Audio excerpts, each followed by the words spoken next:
name is Amara Wynn, and this is the author series Between the Margins. And I sit down with indie authors and I talk to them about their books and their process and the good things, the bad things, what kind of tips they can give us because we all know it's hard out here for indie authors. I know because I am an indie author. So let's go ahead and get the basics out of the way. This is still a fairly new YouTube channel. I've been doing this for about a month. I've interviewed a lot of people and I've got some really great interviews coming up, but I have found that I really enjoy doing this, mostly because it gives me a chance to talk to new people, people that I probably never would have spoken to if I didn't do this. So I'm excited about that, and I think that we should all like and subscribe. Do you want to? No, probably not. Will you do it anyway? No, probably not. Will I hope that you do? Yes. Yes, I do.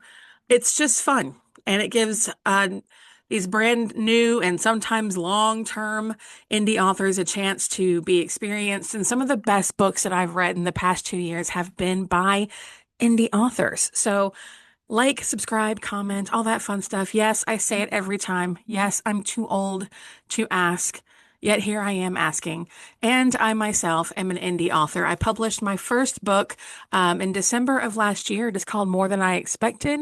It is about a 30-something woman who is pretty much a recluse who stays at home. She has some past trauma in her life and some grief issues and some anxiety issues, but she has the best circle of people around her, especially her best friend. And they, best friend, and she decided to help her sign up for an accountability app. And during that accountability app, she meets Elias. So it's funny, it's romantic, but it does deal with some pretty sensitive issues that a lot of women have dealt with, but every character is flawed. It's very realistic. There are some trigger warnings, but all of the things that are dealt with in a very kind and gentle way. So I hope you will pick up a copy of my book. If you have Kindle Unlimited, it is free, sort of, because you got to pay for the Kindle Unlimited monthly, but it's also in paperback. And I keep saying I'm going to have a signed copy on my website, but I don't have it up yet. I'm trying to get it up this week where you can get a box with a signed book and a bunch of really cool book goodies inside. Is that it? I think so. Okay.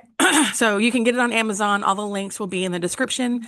And then today we are interviewing Holleigh Rae, and Holleigh Rae has written, I think, 11 books. So we're going to find out more about who she is and her books. I've read a couple of them, so I'm excited to talk to her. And I will see you on the other side. Hello, my name is Amara Wynn, and this is the author series. And today I am sitting down with Holleigh Rae, and I'm going to read her bio really quick, and then we're going to get straight into talking to her. Holleigh Rae is a Southern small town romance author based in Mississippi. So she is a Southern girl, apparently, through and through. She is known for stories rich in heart and strength and the unmistakable warmth of country living. I can attest to that because I read some of her books. She is a devoted wife, mother, and grandmother. And oh, are you a grandmother? I am. Congratulations. Thank you. She finds endless inspiration in her rural upbringing and the tight-knit community that's helped shape who she is today. She has been, and she used to be a teacher I did. for 13 years for mathematics in Southern Mississippi. Oh my gosh, math is my worst subject. I love it. Oh, I was terrible at it. Oh my gosh, yeah. What a weird change to go from math to this. Um, you did step into a role as a full-time caregiver, and you nurture not only your students, but the understanding of numbers, which is something that I've never really understood, except for how to, balance my checkbook, which I don't even have checkbooks anymore, whatever. And she pours her lifelong love of literature into romance novels that honor love, family bonds, resilience, and the simple beauty of small town life. Welcome, Holleigh Rae. How are you tonight? I'm pretty good. How about you? I am good. I am nervous and I don't know why. Why are you nervous? I guess because I can't see your reactions. Yeah, that's probably it. Yeah, it's hard. And I've done a couple that I haven't, that the people do not show their face. And I am 1000% okay with that, but I can't tell, like, did I just offend her? And I don't know. Oh, I'll tell you if you offend me. How's that? Oh, that's perfect. Yeah, let's do that. I am great with that. We're going to remove where it says my computer wants to do record it because we're not going to, I'm already recording it. So tell us about you, Holly. Well, I was a teacher for 13 years and I stepped away from it when my youngest son, well, my next to youngest son, I should say, when he was 4, he has seizures. He had a stroke when he was 3 days old and he's 100% disabled. So I stepped away to stay home with him. And That's a hard life. I know that life well. it is, and my husband now, he is wonderful. He supports us 100%. He supports my dreams. And when I told him I wanted to write again, he was like, okay, go for it.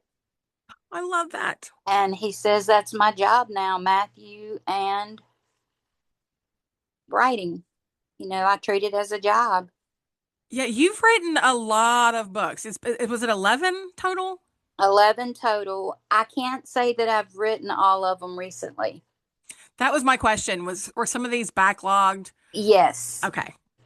Eagle, I wrote in 2001 through 2004, no, 2005, when my brother Marines.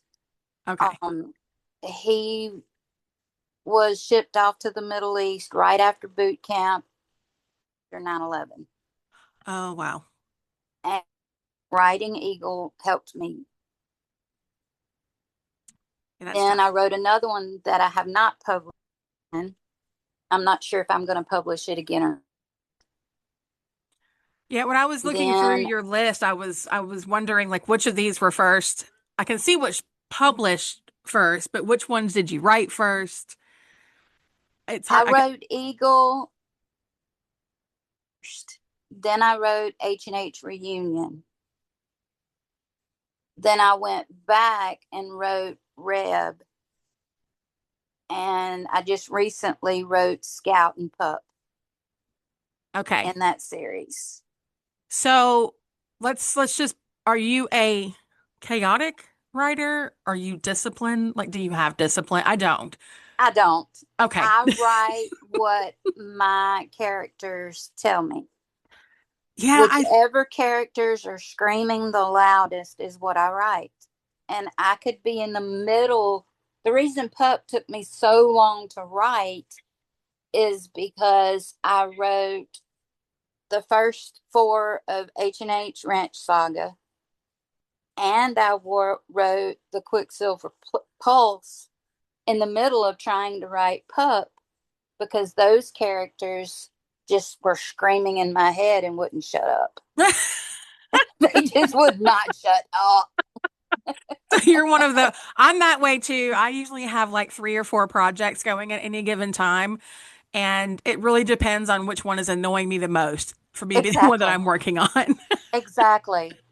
And I I haven't written anything in over a month because I have a roller coaster the beginning of February to the beginning of March between birthdays, anniversary of deaths, my late brother's birthday, then his death anniversary and Matt's stroke anniversary are the same day.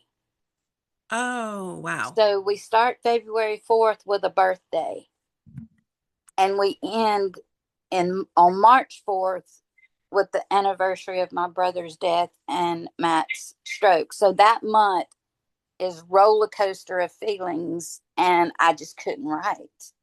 Yeah, I didn't write anything in November. I think November is my bad month. It's the month that everyone passed away, my family. Exactly. It's just like Exactly. it just ruins everything. You can't do anything that month except for just try to get by, wake up and try to function. It's not fun. exactly. It's just it's crazy. I get it. I get it. And what I like about your stories is that you don't shy away from trauma. No. You don't shy away from the idea of trauma and healing and that and then you include romance too. How do you balance all that without actually overwhelming the romance itself?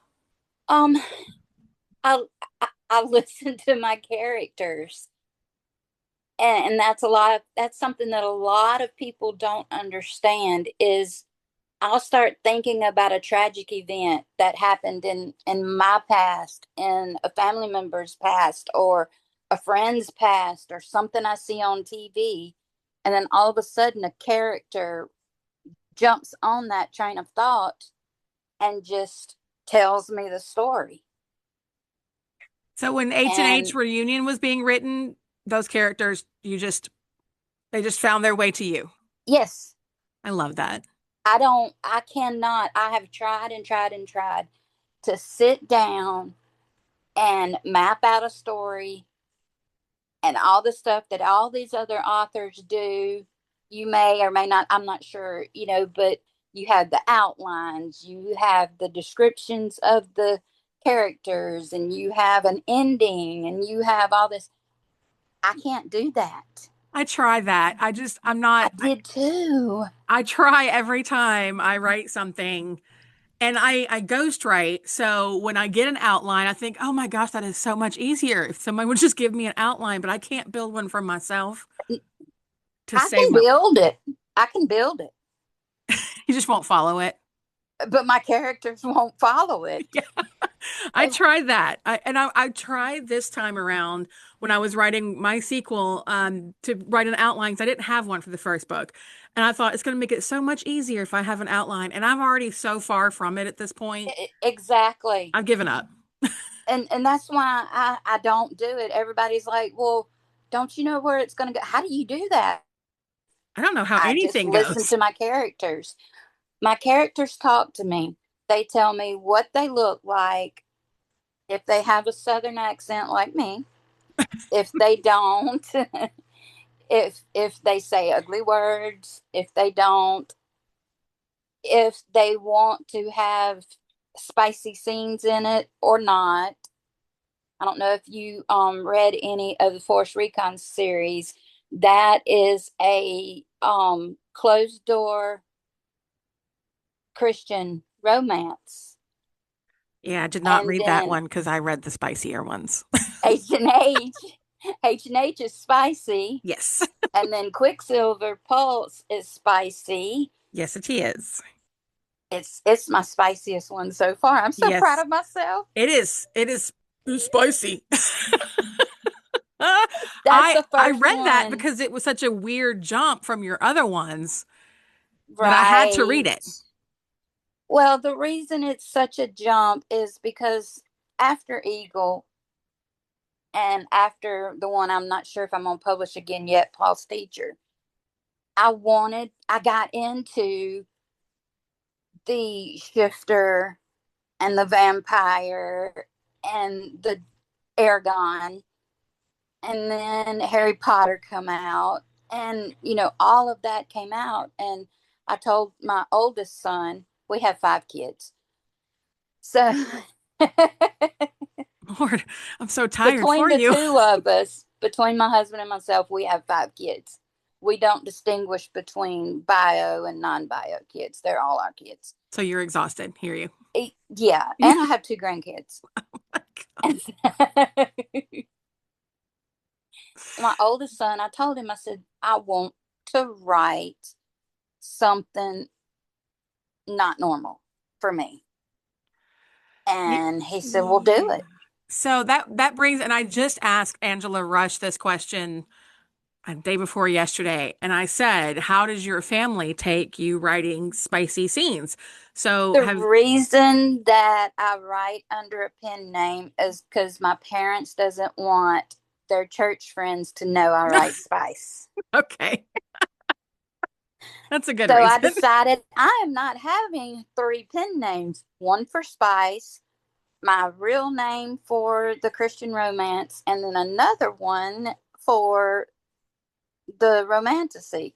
I'm just writing them all under one. And you It's, see my new logo, I it do. shows all, all of it. I really do like your logo because it does reflect every genre that you're writing in. Thank Eh, you.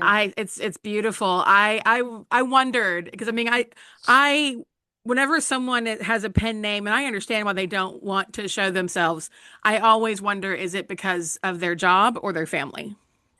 My parents, they're not ashamed of me writing Spice. A lot of They're very questions. supportive. My mom wants to buy all my books just to have them on the shelf. Well, She doesn't nice. want to Oh. read them.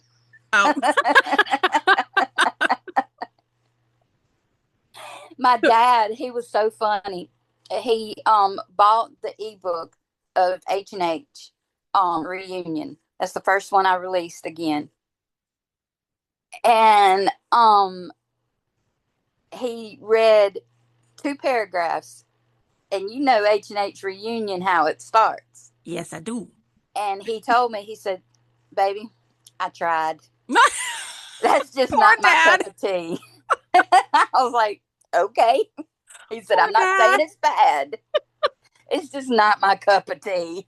Well, at least he gave it his best shot, and that is more than what a lot of people do. He read Eagle Okay. back when I published it in 2009. He read Eagle, and because it was about my brother. Well, not about my brother, but it was based on all of that. Inspired by your brother. Inspired. Thank you. You're That's the welcome. word I was looking for. Everybody thinks authors know all the words when they're No, trying to speak. We don't. nope, we don't. I think Now, we're worse than regular people. 1,000%. I spend half my time over explaining myself. Me And then too. the more I do that, the more it doesn't make sense. Like it just gets worse and worse. I just need to stop talking, period. So why I do the podcasts are beyond me. Oh, I love your podcasts. Oh, do I you? That's love them. nice. I've watched every one of them. I love them. That's so nice. I don't even I'm not a people person, so it's always weird to me that I'm doing this period, but I think talking to people like you who have a lot more experience than I do gives me a chance to learn something. Plus, I like figuring out why you wrote what you did. What was your reasoning?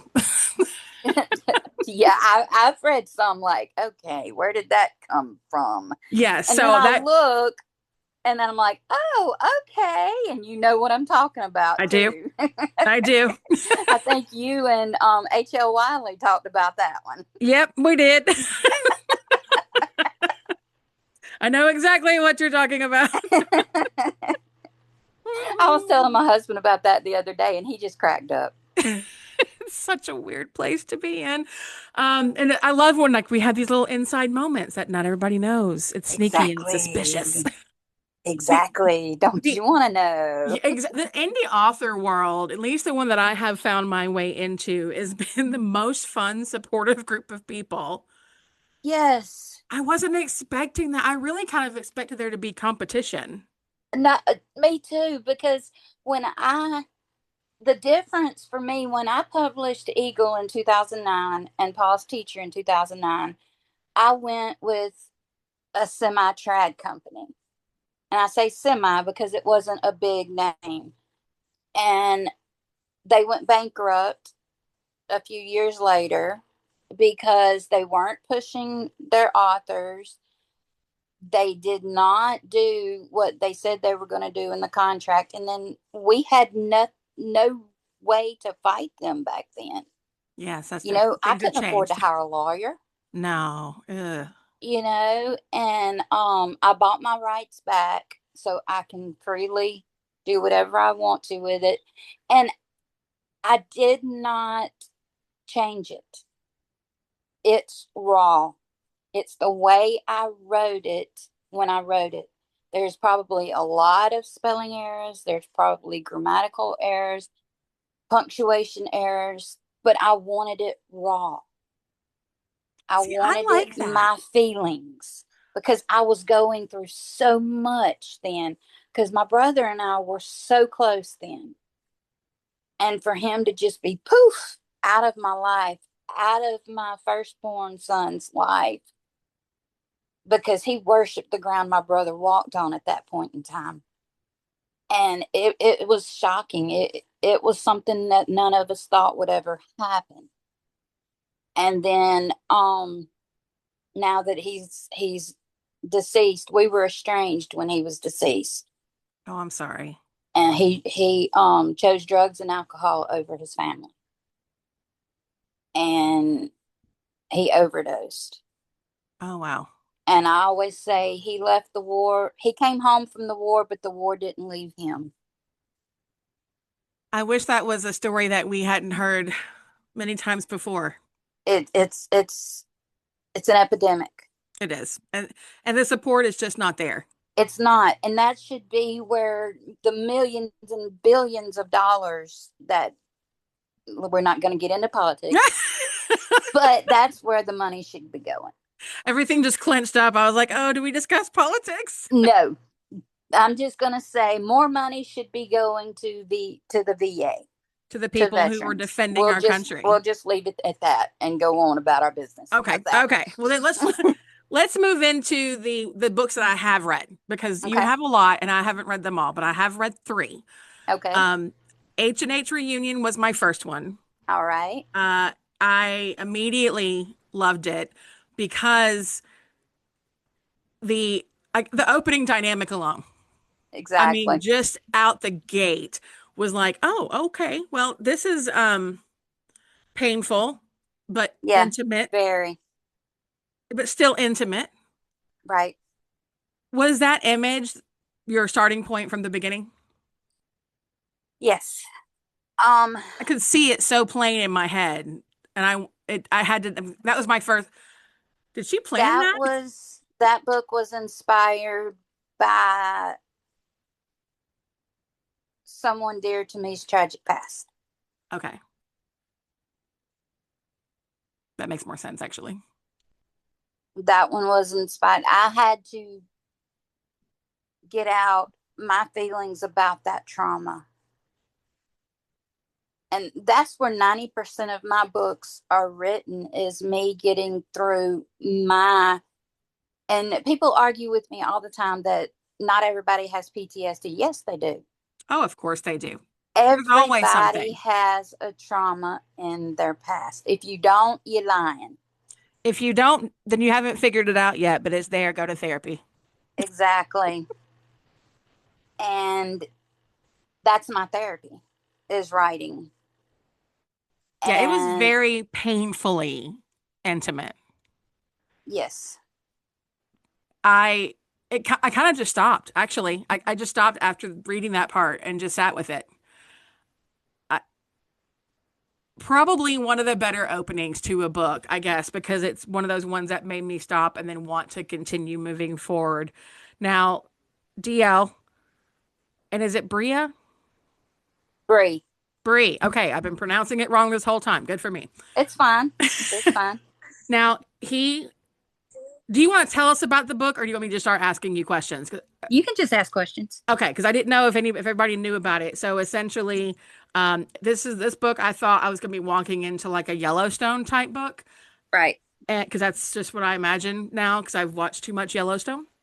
I love Yellowstone. Oh my gosh, But it is kind of a little it Yellowstone is. So later that's what seasons. I was thinking as I was going in. I mean, it kind of is. I don't we all need a Rip Wheeler in our life? Oh, heck yeah. So, but DL makes a choice Mm-hmm. to lie Mm-hmm. to her, which is to save her, Correct. but But it backfires. it did. So that ends up causing so much more damage than he had expected. Were you sort of exploring the idea that love without honesty can still be harmful? Yes. Okay. Yes. Because the person that inspired this book, her husband loves loves her still to this day, but was a little like Kevin, but a little like DL. He loved her so much that he told a lie. not to her, but to others. And it caused a lot of problems. It backfired on him. So you really do just pull from like real life. Yes. Whew. Now, Bree, I want to call her Bria so bad because she's been in Brie, my head as Bria. Bria. Bree, when she returns, it's not like it's some amazing triumphant return. Like she comes back and she is She's running. fragile and broken, and at this point Yes. she's just trying to survive. Correct. Was that intentional? And I know it was, but I guess Yes. explain the process and when you were like, I'm going to strip away everything from this poor girl and show her being broken. Like you don't shy away from it. I wanted to tell the story that I know of in real life without being so close to real life that the person knows it's about them. Oh, okay. So, as I dream about my books. That's where I get a lot of information from my characters, is I dream about the books. I'll lay down to go to sleep and I start playing in my head what I have written that day. I don't do that. I do. Crazy. I know it's crazy, but It's that's not, where I a lot can't, of my ideas come from. I mean, I think, yeah, I don't, I'm trying to remember, have I ever dreamed? I mean, I've dreamed about my characters, but I've never dreamed a book into existence.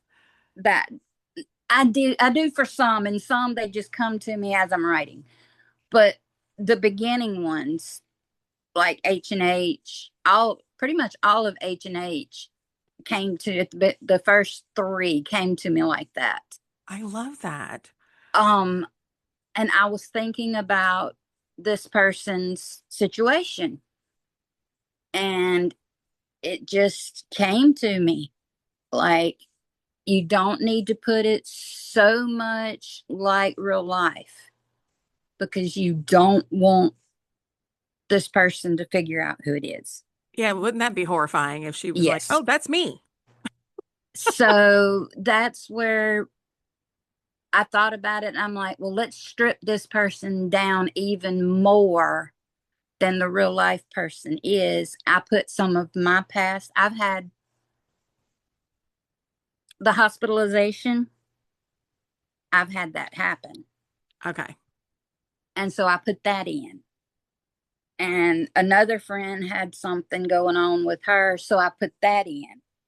Just I pull from a bunch of real life things Which is probably why it sounds believable because it's all real because it life is. inspiration. Right. Yeah. But Right. I but think the only book that is not, the only two books I've written that is not from real life would be Pup, because it kind of goes a little out there. And of course, my romantasy, The Quicksilver Pulse. so and all of your books have romance through it, but in this Yes. one, the tension between DL and Bree, it's not just romantic. I mean, it's full of like guilt and Oh, it's slam regret full. Yes. and a lot of missed time. The How tension between the two is wow. it's intense. Yes. So how did you make balancing DL as a redeemable character without minimizing what Bree went through? The characters did it. Okay, I knew you were gonna say you didn't do anything, they did No, it. I really wanted,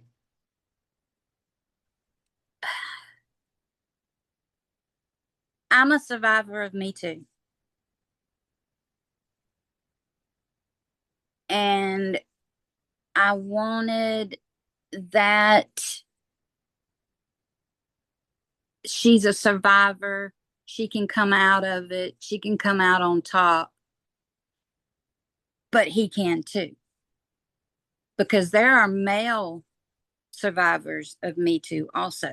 So I kind 1000%. of followed that and brought them together into one, if that makes It sense. does. It makes sense to me as a Me Too survivor as well. And I know, I mean, my last job, my last big girl job, dealt with a lot of survivors of this type.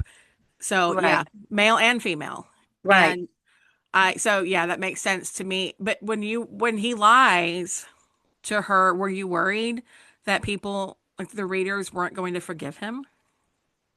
No, Okay, because not I had a really, moment. because by the book, if they didn't forgive him by the end of the book, I figured they would forgive him by the end of the series. Because if you keep going in the series, especially the H&H Smokehouse, you will see in every book, you will see he comes to somebody's defense. He's still a big part of the whole series. And I think the reason that I keep him a big part is for the ones that don't forgive him by the end of Reunion will sit by the end of the series. I have two more books coming out for the for this series. The twins will have their own books, I love that. and he's going to be a big part of Hannah's. He's going to be a real big part of Hannah's. I like DL, but I did have a moment with DL. Oh DL and yeah, I had a I moment. still have a moment. I still Now, have a moment.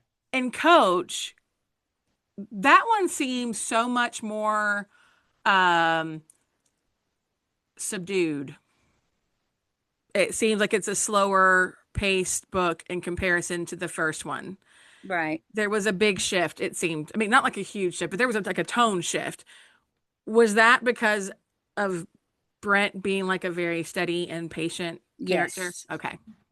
Yes. I wrote him actually while I was teaching.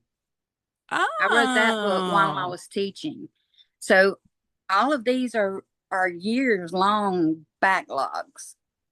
And there was a similar situation, not at that big scale, but there was a similar situation, and that I pulled some of that from. yeah. So you do write about topics like abuse in the school system. Yes. So how do you, and I imagine, and now it makes more sense because you were teaching during that Yes. time. How do you manage to approach all of these very serious topics like in the first and in this one and still manage to have romance? I don't know. You deal with such heavy topics, but you still maintain that focus of romance. And I'm trying to figure out how you do it. All right. When I write the heavy ones like that, I go through and write the heavy. Then I go through and write the romance. Then I go through and write the other stuff, the fluff, I guess you call it. Okay, so you make several passes at I this. do. Okay, because I was wondering, 'cause I know when you were writing about the really the toxic school culture, which and an abuse and investigation, it does raise the plot to a whole different level.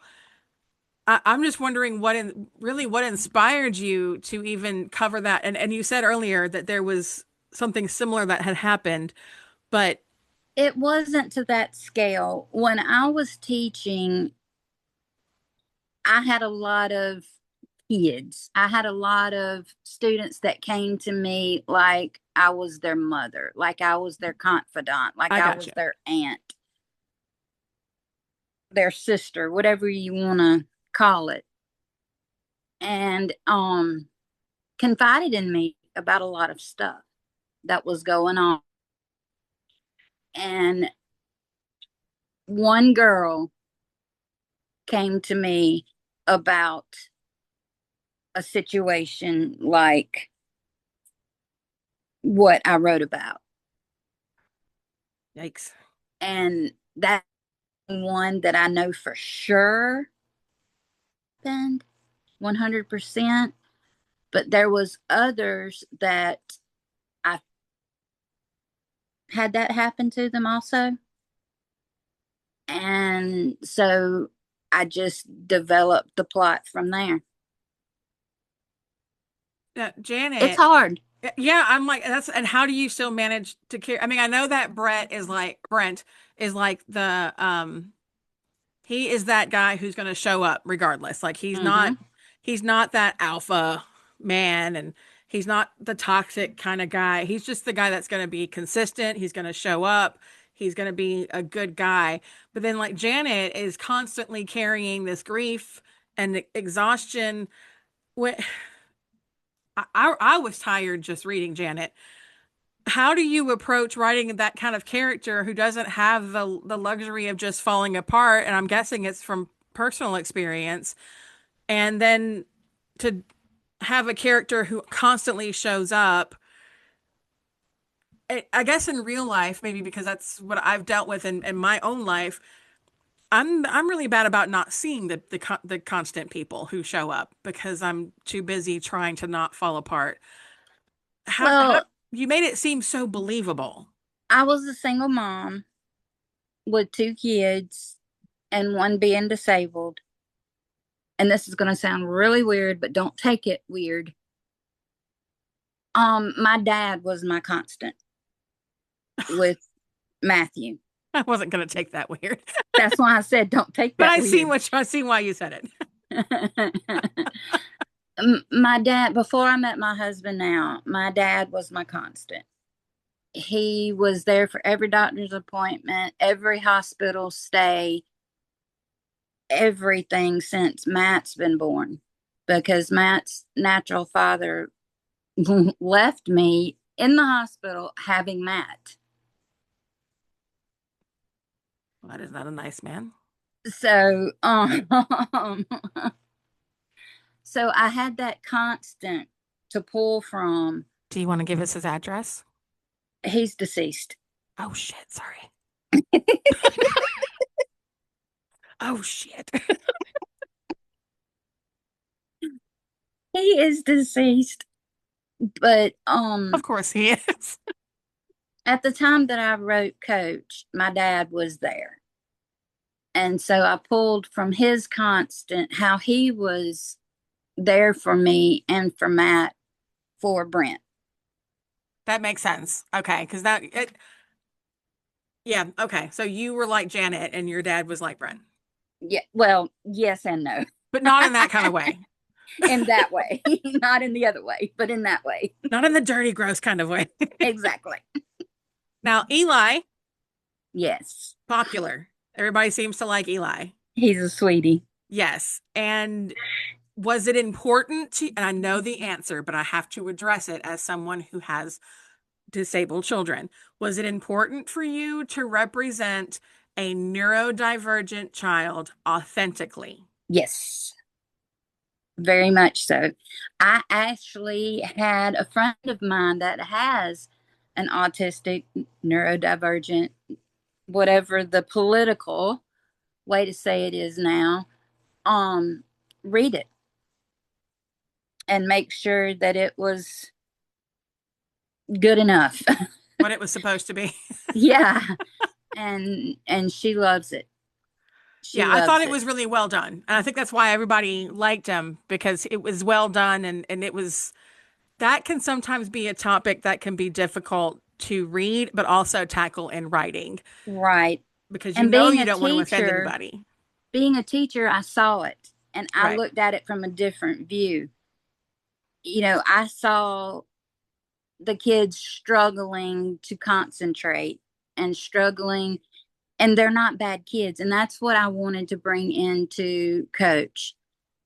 I wanted people to see children like Eli as people. Yeah, that's probably And I've read a couple of books this year from indie authors that do cover topics similar, but it's usually like the main character. You don't, and as a mother myself, I really appreciated how well it was done. Thank you. And it was kind of emotional, really. It was. I mean, I don't get emotional when I read. I just burn through it and just sit back and go, yay, or didn't like that. But I did. I got a little emotional because you rarely see good representation from the point of view of the caregiver, but also being able to see the child so clearly. Right. I wanted to make sure because of my son, my son does have autistic tendencies, but he is 20 years old and mentally too. So they don't shine like that. His other disabilities shine over the autistic tendencies. I understand. So I wanted to make sure that people see children with different abilities, that they're people. They're not just a thing or an it or just sit off to the side or whatever. I've never maybe this hasn't happened for you, but it did for me. I never understood why people felt like it was okay to approach my child and touch them. I've had that happen, but more often than not, people ask if they can Oh, because Matt's in a wheelchair. see, mine are too. So Oh, okay. yeah, they'll just walk over and just touch their head. And I'm just like, excuse me, who are you? Why are you touching my child? Oh, wow. No. It's weird. I I never get understand. I guess being in the Bible Belt, Well, I people too am in the Bible Belt. asking, I'm not that far from you. oh, really? Yes. Huh. Because I've had a lot of people ask if they can touch him to pray over him. Oh, I have people who will just walk up and touch them and start praying over them. Oh, wow. Uh-uh. Right? Uh-uh. It's so weird. I'd be in jail. What? Thank God I have a very calm, patient husband who just kind of like puts his hand across me and just, okay, let's not let's not get too close because and he's very good about diffusing a situation because he can see that I'm starting to be like, excuse me, do have I touched your child? Like, come here, let me touch you. Mm-hmm. Let me put my hands all over your face. It's so weird. People are so weird. They are I don't get it. because they don't know how to act with them. That's true. That's true. There's a lot of uncomfortable. And I always Yes. think just ask. Just ask. Ask whatever you want to know. Ask me. I used to have a shirt for Matt that said, just ask my mom. I love it. That's what I need to do. Right now, most of the shirts that my son currently wears are usually not friendly. They're usually like, quit staring, back off. But I'm not the I in team. Like he's just they're usually rude because my son is rude. I mean, one of his first words, well, I can't say them because they're bad, but it started with an F and an it. And Yes. Matt, one of Matt's first words was that. yeah, the school called me and was like, your son just said F it. And I was like, he spoke? Oh my God, that's amazing. Exactly. My Matt spoke about 5 words and then he started walking and he quit talking. Oh, Then he stopped walking and but's not talking anymore again. So if you yeah. hear an you know it's Matt wanting attention. Mine is the same way. And it's usually a lot of ninja sounds that he makes to get my attention. A Mm-hmm. lot of, ugh. And in the middle of the night, you feel like someone is attacking him, but it's just him trying to get everybody's attention. Exactly. Now, your Quicksilver Pulse book, that was a large jump from what you it was a big shift from like cowboy romance and military to dragons and bonded souls and and witches. What made you decide that was the time to step into that? Because it's such a random genre. Um, well,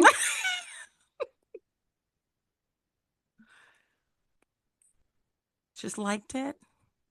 um, I've been wanting to write something along those lines, and I was worried that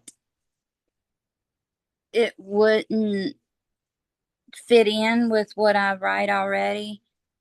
And Lisa and H.L. Wiley said, "So what? Go for it." 1000%. And I'm like, "Well, don't won't I have to like change? I don't want to do that and have to like I said before, have a different pen name." And they're like, "Well, don't. Yeah, you don't have to do that.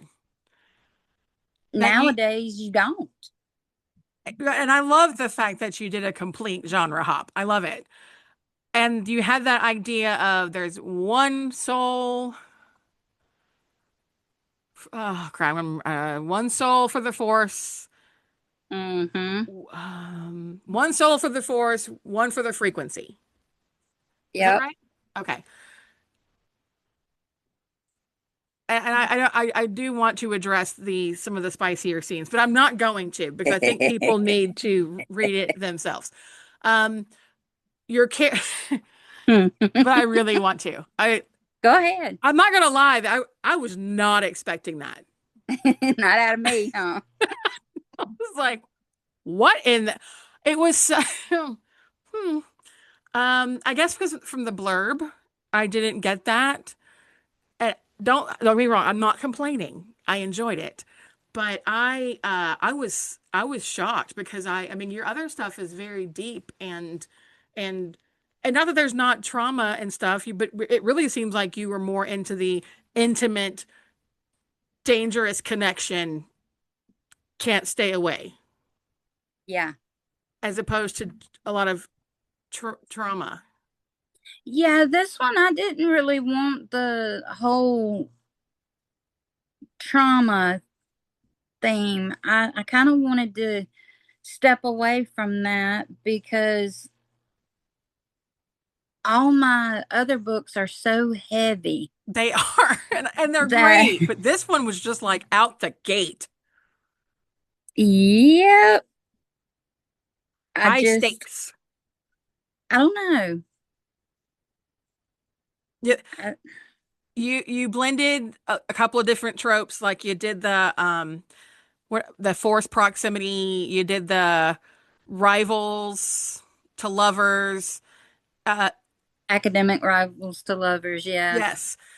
yes. Did you? I guess that's very different from what because a lot of it seems like your stuff is a lot of second chance stuff. Mm-hmm. Um, did you find that this was more fun to write? It actually was. Don't we won't tell anybody. Well, yes and no, I guess, because yes, in the part that I didn't have to worry about, am I going too far? Oh yeah, you that line became a dot to you. I'm You ran just, right past the line of is it too far? I yeah. and I love that. You need to read Shattered Lines. I did see that one as I was going through your biography, and I was like, okay, I'm gonna have to explore some more of her books because after reading this one, I'm not gonna. I was stunned because it's really like the romantic stuff is right out the gate. Yeah. It's it smacks you, and these are also names that I'm going to pronounce wrong. Kale Kale, and Asora. Asora. Yeah. Oh, look at me. So they do have their own struggles Yes. and they are dealing with their own issues like identity,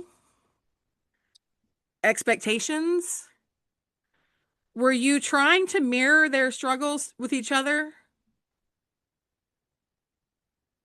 Um, I'm sorry. Somebody, Angela messaged me. We're doing social media for her, and she's panicking. So sorry about that.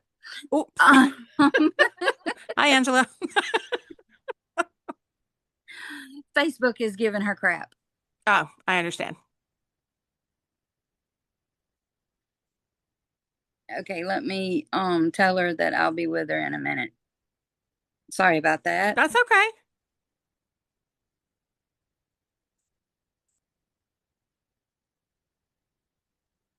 I'm sorry, what was your question? It's fine. It's fine. My question was that Kale and Azora are dealing with a lot of issues like expectations and Right, identity. from their families. Right. So, were you intentionally trying to mirror their struggles with each other? Yes. Okay. Yes. It felt like it. Yes. Um, they have their own struggles, but they're so similar that they understand each other. They understand where the other one's coming from. With Kale being the legacy and Isora being the first witch rider in centuries and them starting the decad again, it just it just all fell in place. It was very unexpectedly good. Not that I thought you could write a bad book, but when people genre hop, you just don't know. You don't know exactly. And that's what I was scared of. I was scared that when I did the whole genre, you can't even call it a subgenre hop. No, it was a full-on genre hop. When I did that, I sent it. I've had it written for a while and I sent it to three people. And I said, okay, read this and be honest. Be brutally honest. And all three of them were like, wow, you missed your calling.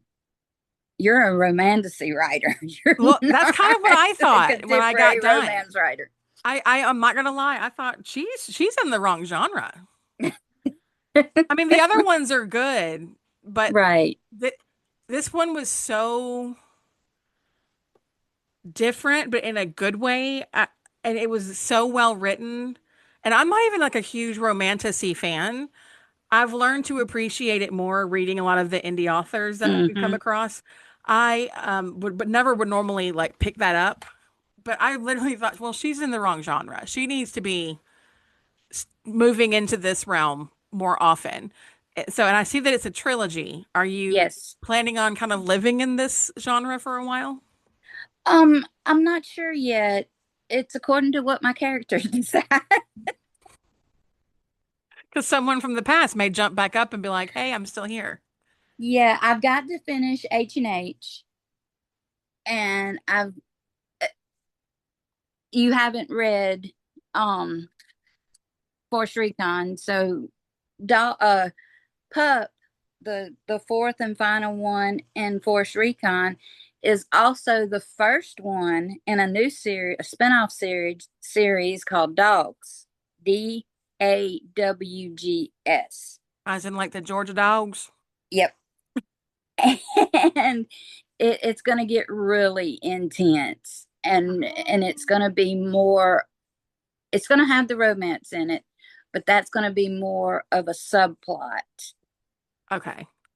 and the military is going to be more of the plot, if that makes sense. It does. It And does. Pup kind of does that. It kind of starts the crossover.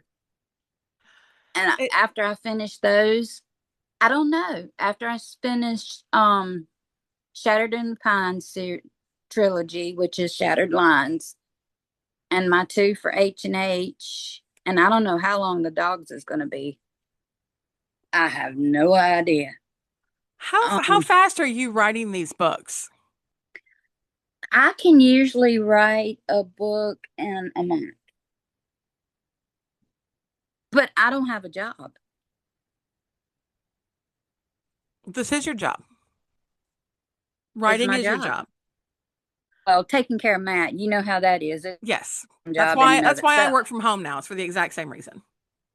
So this is my work from home job.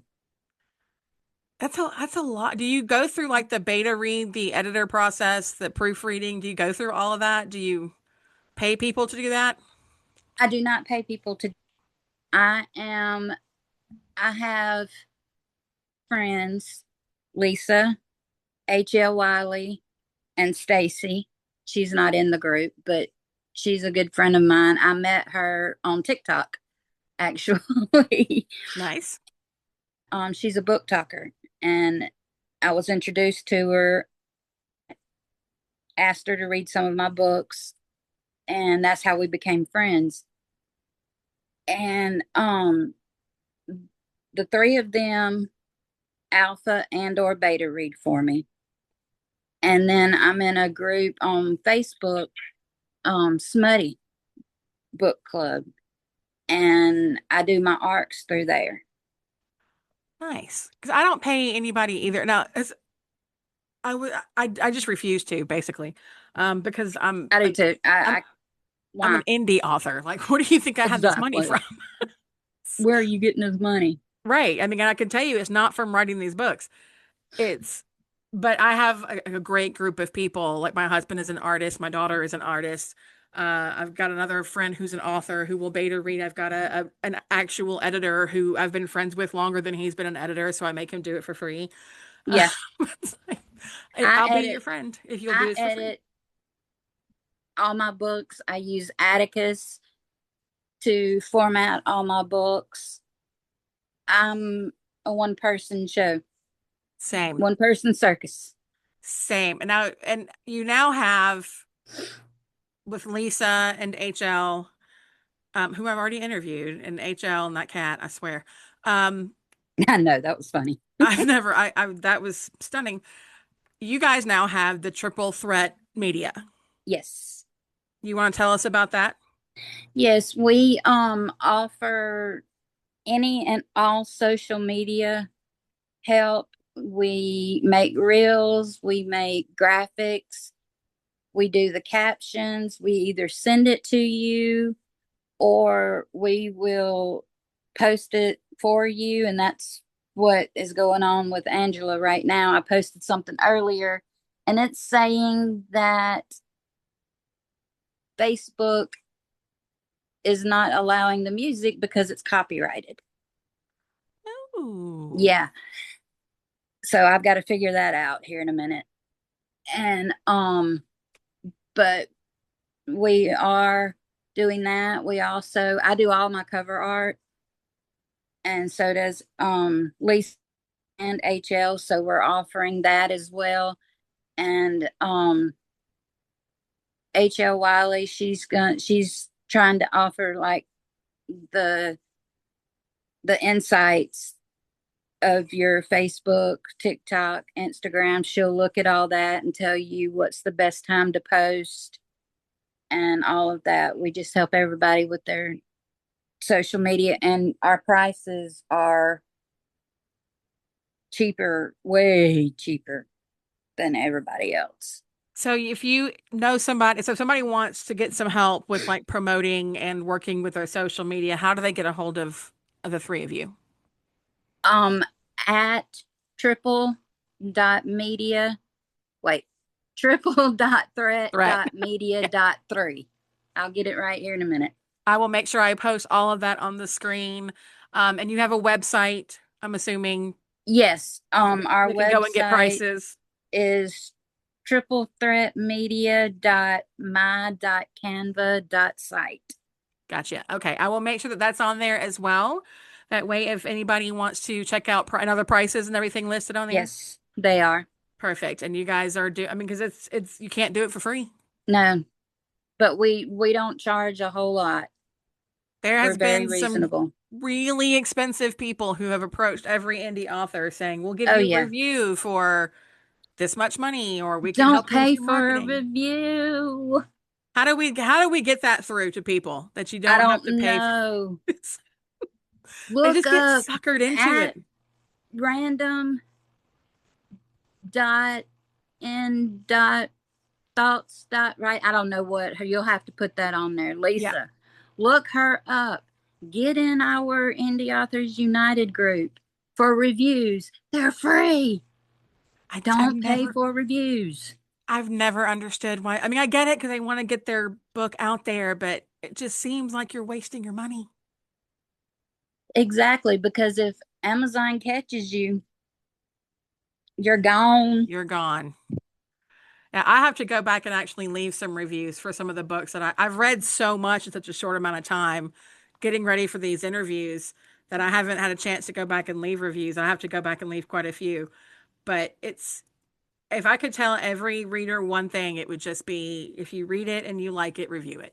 Review it, please. That, Please review it. that's how we get our people to know who we are. Exactly. Amazon boosts the people that have the most reviews. Yeah, my little sitting at 11 reviews. I'm very proud of my 11 reviews. I'm proud of my 5. I'm proud of my 1 on one book.